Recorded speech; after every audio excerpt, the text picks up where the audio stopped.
Amanda the Adventurer might seem like a cute and innocent children's show, but just underneath the facade are some dark and sinister secrets. In today's video, I'm going to dig a little bit deeper into the terrifying lore of Amanda the Adventurer, and I'm going to show you some of the less obvious details. As usual, I'm going to give my own interpretations and a little bit of my own theories too. So without further ado, here are 6 creepy details you might have missed in Amanda the Adventurer. Number 1. Mint CHOC chip. So my first point comes from one of the secret tapes in the game. As the player, the way that you interact with many of the game's mechanics is by watching these creepy VHS tapes featuring Amanda the Adventurer. Basically, think Dora the Explorer but creepy. As you progress through the game and solve the puzzles, you'll find more and more of these tapes, which become increasingly haunted or twisted over time. Not only that, but the tapes directly interact with your environment, and somehow Amanda talks directly to you. She seems well aware that you are there answering her questions. She gets very angry when you get them wrong. But if you really go searching and you solve some of the more tricky puzzles, you can find some secret tapes. These ones are different. Not only are they different colors, but these ones don't contain episodes of Amanda the Adventurer. These ones contain real-life footage depicting various interactions around the show, such as its creator Sam Colton, his adopted daughter and star of the show Rebecca, and the company that now holds the rights to the show, Hamlin Entertainment. More on them later. But in my opinion, the creepiest one features Laura. Laura is a young girl obsessed with Amanda the Adventurer, so much so that she ignores her parents' calls for her birthday party. Trying to get her attention, her father calls out to her saying they got cake and ice cream, her favourite, mint CHOC chip. Now, if you've already seen this tape, you'll likely know that when her parents go back into the room, Laura has disappeared. They think she left out of the open door, perhaps being abducted, but we know otherwise. The main implication here is that somehow Laura was taken into the TV show. Something that is hinted throughout the game is that people are somehow trapped there, Wooly being one such victim as an example. But did you catch the creepiest part of this tape? Once Laura has been abducted, you can clearly hear Amanda say, Laura? I love mint chocolate chip. Not only does this confirm that Laura was taken into the TV, but it also shows that if her parents had been a little bit more attentive, they could have figured this out too. The clues were there right in front of their faces the entire time. But even further to this, we can even see an ice cream shop later in the game. This could be hinting that the victims of the cursed TV show end up in the background, hiding in plain sight. Does that mean that all of these stores are also victims to the show? Perhaps this phenomenon was way more common than we first thought.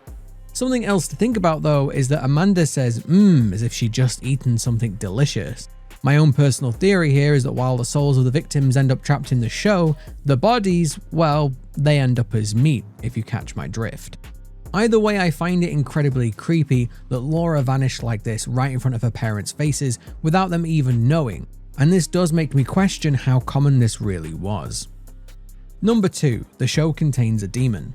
Now, there is obviously some sort of evil entity inside Amanda the Adventurer. In fact, we do see some sort of monstrous creature in one of the endings for the game. But what is this and where did it come from? Well, I think the game actually lays it out fairly clearly. This is a demon.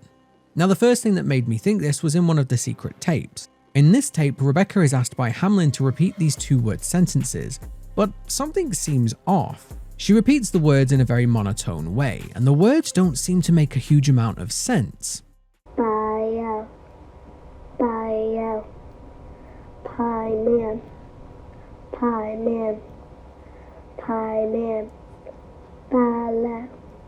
balam. Some people have suggested that these aren't random words at all, and in fact, the words are laid out in such a way that they actually sound like the names of demons. By-Yel being Bael, Pie-Man being Paimon, not that one, and Baalam being Balaam or Balaam. Now, all 3 of these are demons from mythology. All 3 of them feature in the Ars Goetia, which comes from a very real grimoire called the Little Key of Solomon, sometimes known as the Lesser Key of Solomon. The word Goetia actually comes from the Latin word for sorcery, but it can also be related to the calling upon evil spirits, or demons.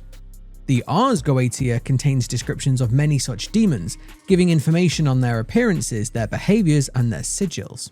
So the fact that Hamlin were making Rebecca recite these demon names 3 times likely means they were trying to use her to summon one.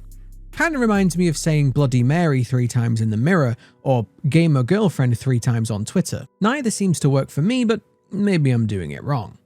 But again, this isn't the creepiest part. Rebecca ends up talking to a voice no one else can hear, a voice she calls the man in the headphones.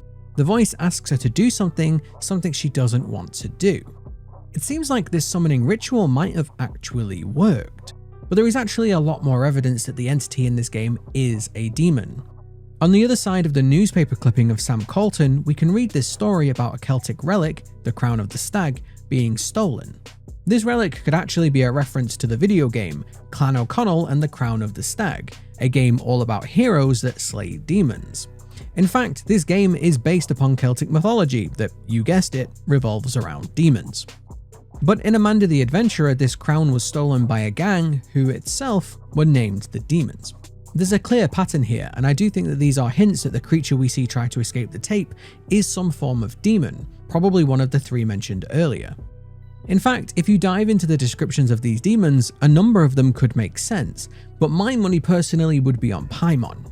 He's described as teaching science and answering questions, having knowledge of the earth, its waters and winds, and a command over fish. So yeah, I think it's Paimon, but it could be any of these demons. This could actually explain the events of the story pretty well. Hamlin summoned a demon, perhaps in exchange for financial success with the show, and as payment they offered Rebecca's soul. The demon possessed this soul and now resides in the show. The thing we see trying to get out of the TV at the end of the game is the demon, and perhaps all the sacrifices or victims of the show have slowly been feeding it, making it stronger. Keep this idea in mind because we're going to come back to this later. But for now, all this talk of demons and mythology leads me very nicely onto my next point. Number 3, the Pied Piper. So the company that owns the rights to Amanda the Adventurer, Hamlin, obviously has an evil agenda. They might seem like a company that just wants to make good shows, but they have this sinister undertone. Again, they seem like they wanted to summon a demon. Whether this was just for financial gain or for other reasons is yet unknown, but what makes this even creepier is that while they hide this secret agenda, they're actually pretty brazen about their evil intentions. In fact, they offer several hints that they are doing something wrong. The name Hamlin could be a reference to the German town of Hamlin. What makes this more likely is that this town is the origin of the story of the Pied Piper. The Pied Piper of Hamlin, or the rat catcher of Hamlin, is an old folktale. The Piper was a rat catcher as his name suggests, but he had an unusual method to get rid of these vermin. Rather than traps, the man used his magical pipe to lure them away. Hamlin at the time was suffering with an infestation of rats, so the mayor hired the Piper to get rid of them, promising him a very large payment. However, when the job was done, the mayor broke his promise and only paid the Piper a small amount, much smaller than was originally promised. As revenge, the Pied Piper used his magical pipe once again, but this time he lured away the children of the town. The children were led to a cave and never seen again. Now this has an obvious connection to Amanda the Adventurer. First of all, Hamlin's logo is a mouse with the tagline, "Follow us to fun," a pretty obvious reference if I've ever seen one. This could actually relate to how Laura went missing though. Rather than a Pied Piper luring away children with music, the TV show is luring away children instead. Perhaps the music in the show has a similar effect. But even more interestingly, the notes of the music on the show, as catchy as they may be, spell out the word facade, which means a false face or a trick, literally meaning a deceptive outward appearance. Hamlin were being very cheeky with this, as they have their own deceptive appearance. They appear like an innocent television company, but underneath that facade, they are attempting to summon demons, or lure away children like the Pied Piper. Amanda too has this facade though. She might seem like a cute and innocent cartoon character, but underneath her facade is a demon, one that seems very hungry. Either way, Hamlin definitely seems to be based on this story of the Pied Piper. Whether that was intentional or accidental is yet to be known. Number 4. You are dealing with the devil. Now there is a very strong theme in this video. The demon part is very obvious to me, but what you might not have considered is that this theme goes all the way to you, the protagonist, or even you, the player. A very common theme with demons is deals. The phrase "deal with the devil," for example, usually refers to the idea that demons or devils will make deals with mortals, often offering riches, power, knowledge, something that you want, often in exchange for your soul or something that is precious to you, a sacrifice, if you will. Usually these deals are some form of trick though. They don't usually go well for the people that accept them. In one of the secret tapes, we can see Rebecca sign a contract for Hamlin. Now it's not entirely clear what she's signing, but knowing Hamlin, it's probably something evil. After all, we can see that once she signed this contract, she is led to a room that is locked and guarded. Seems very suspicious for a television company. Now we know that Hamlin were trying to summon a demon and they used Rebecca to do this. After all, it's her that the man in the headphones talks to, so we can assume that she was agreeing to this process, probably talked into it by the people at Hamlin. She probably had no idea what she was signing though, which makes this even more sinister. I believe this is how the demon ended up possessing her soul. He made a bargain with Rebecca. Now, we could speculate all day what he offered her, the most obvious in my opinion being to see her real parents again. After all, Sam was her adopted father and we don't know what happened to her real parents, but that is something that we can theorize over another day. But what makes this concept even more interesting is that the protagonist seems to also be dealing with the same devil. If you think about the game we play, the protagonist Riley is searching for something in this attic. We know that her Aunt Kate is gone, leaving the house to Riley. She probably went into the TV realm with all the other victims, but that would mean she went missing, just like Sam and Laura, all unexplained and unsolved disappearances. So why would Riley watch these creepy VHS tapes in the attic, especially when they start to appear haunted? I'd be out of there in a heartbeat is all I'm saying. Well, the obvious answer is that she wants to know what happened to her aunt. And this is exactly how the demon is gaining a hold of Riley, and by extension, you, the player. Think about it, all the information we get comes from these VHS tapes, the tapes controlled by Amanda, which we know is a demon. Demons that have knowledge and often answer questions. But as I said earlier, demons require payment, something must be sacrificed, and that is exactly what we do in the game. To complete the game and finish all the puzzles, we have to sacrifice several things. The rat must be sacrificed to create the meat pie to get a tape. The doll must be sacrificed to get one of the tapes too, which is incredibly dark knowing that the doll can talk. And to get the final tape, we have to sacrifice Blabbot, even as he begs us not to. Now here is the really interesting part. All of this was completely our choice. We didn't have to do any of this. Riley could have left the attic or we could have ended the game. There is nothing to suggest that Riley was locked up here. In fact, there is absolutely nothing to suggest she couldn't leave at any time. No, we chose to do this. We chose to make a sacrifice to a demon in order to gain more knowledge. In fact, the final tape that leads to two different endings is quite literally Amanda asking us if we consent to her telling us a secret. She asks this several times, making sure we are definitely sure if we want that knowledge. Forbidden knowledge, if you will. If we refuse, she seems disappointed and tells us to leave. If we accept, however, she tells us that she is out there somewhere and then attempts to break through the TV. I believe this final choice is our deal with the devil. If we want that final piece of secret knowledge, we have to accept the demon's deal. And I think this was the final bit they needed to succeed in their ultimate goal, to enter our world. After all, the more sacrifices given to demons in most mythology, the more powerful they become. It seems like this demon is stuck inside this TV show and probably wants to come through to our world where it can do demon things. Now, the one thing that could contradict this is the fact that we do see the monster form of Amanda in the attic if we make certain choices. However, I actually have a possible explanation for this too. You see, the attic is in a weird limbo state. It appears to be pretty normal, the human realm if you will. But we have to remember that the attic changes and shifts depending on your choices.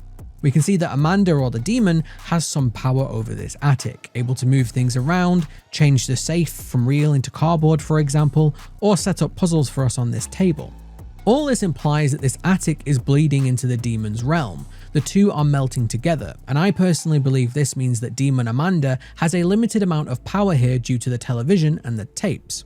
Just like how the show was able to abduct Laura from our world, it has the ability to change this environment too. But again, this power is limited. Why didn't the demon take Laura's parents, for example? Why doesn't it take everybody who watches? It probably takes an immense amount of power to reach through the demon realm to do this, and the demon probably preys on weaker victims, impressionable children, or maybe that's just the demon's preference. But seeing how Laura was almost entranced by the show means it probably took a while for the demon to take a hold of her. The point I'm making with this is that we can't necessarily believe what we see in this attic is actually true. Considering that the true ending is the one where we destroy the TV and we meet the person, the ending with the monster canonically didn't happen. Considering this attic seems to be full of illusions, I wouldn't be surprised if this monster is just one of those too. It's possible that this demon's goal was to break through into our world, and we might have almost allowed that to happen. Our final deal might have been just enough power to tip the scales. Number 5. The Lost Soul. Now, if my demon theory is correct, that could mean that Amanda is nothing more than Rebecca's lost soul, being possessed and seemingly tortured by the demon in the television realm. Even though Amanda might seem like an evil entity, even going so far as torturing Wooly, it's not quite that simple. Amanda does show moments of what seems like remorse, and there are definitely times where she seems more innocent than others, even times where she seems to be in pain. Well, this could make perfect sense. The demon is possessing her, forcing her to do the terrible things, perhaps like abducting Laura. Slowly over time, this possession gets worse. So it might seem like this soul is lost. However, there is actually some evidence that this might not be the case. This is probably a lot more complicated than you think. In the true ending, we see the TV finally get possessed, in what I said seems like the demon trying to escape. But if you listen to the gibberish that it speaks, it's actually backwards audio. This audio sounds like the more innocent Amanda. It says, "Why did you do that?" Something that Amanda asks us several times throughout the game.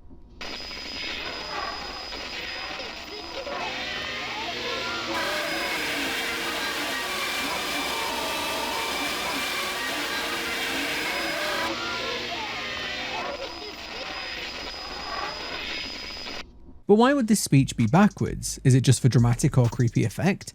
Possibly, but it also could be implying that even now, as the demon is at its strongest, the soul of Rebecca is still there, and therefore, still savable. It seems like the innocent Amanda, which comes from Rebecca, is still there, just in the background. In fact, it's entirely possible that this was what Kate was trying to do. She was definitely investigating Hamlin, Sam, and Rebecca, and we could speculate that she did have evidence of this ritual. After all, the secret tapes that contain this information are scattered around her attic. How did she get them? Why are they here? We also have strong hints that she was investigating the paranormal, so it seems like she was getting close to the truth. This could even explain why she went missing in the first place. Either the demon got her because she got too close to the tapes, Hamlin got her because she got too close to the truth, or a third alternative, she went into hiding. We do hear Blabot say "rip Kate," but again, we know the demon likes torturing people, so this could just be more of his tricks. The main issue that we have is we don't know exactly what Hamlin did. Was it mysticism? Did they just summon a demon with a ritual? Or is there more to it? Did they somehow manage to combine the ritual with science? After all, the secret tapes make this seem like it was more of an experiment. Perhaps they were trying to contain the demon in the TV realm where they could control it. All this is speculation, of course, but it does mean that it's entirely possible that this process is reversible, meaning it's possible that Rebecca might not be completely doomed just yet. Perhaps this is what Amanda means when she says she's out there somewhere. Number 6. The 6th tape. Okay, so this one is a little bit more of a bonus detail, but you might be wondering about the 6th tape. The secret tapes we've talked about once unlocked occupy a shelf next to the television, but you might have noticed that there are 6 spaces and only 5 tapes. Well, what about the final one? If you've been racking your brains trying to find it, know that it does exist, but you can't obtain it in normal gameplay. No, this tape has been confirmed by the devs to be an Easter egg for people who mess with game files. To get this one, you need to modify the files and essentially change the number of secret tapes from 5 to 6. I believe you have to erase this line, I've not actually tried it myself. But once this is done, you get a tape of Wooly sat in silence in this room. Now, this is a joke for the people who go this far to find secrets. But funnily enough, it actually fits the theme of the game perfectly. The demon in this game loves to torture people, classic demon behavior, but the game also blurs the lines of the fourth wall quite a lot. For example, how does Riley answer Amanda's questions? It's a VHS tape, there is no way to do any input, yet Amanda waits for responses and does respond to different answers differently. This mechanic is put there for us, the player, not Riley. It's a direct bridge between the demon and us, the player. In the same way, this secret tape, which is a pain to find, could be a form of torture for those who really want that final piece of secret knowledge, but also a way for the devs to break the fourth wall for us. After all, the final secret tape, the most secret one of all, contains literally nothing interesting. Cool detail, devs. So there we go, these are the main creepy details I found in Amanda the Adventurer. There are more throwbacks to the original game, these books that relate to the story, the fact that we can carry around the doll on Blabot's heads for seemingly no reason, and I'm sure there are plenty more that you can let me know down in the comments below. Thank you very much for watching, and I will see you next time.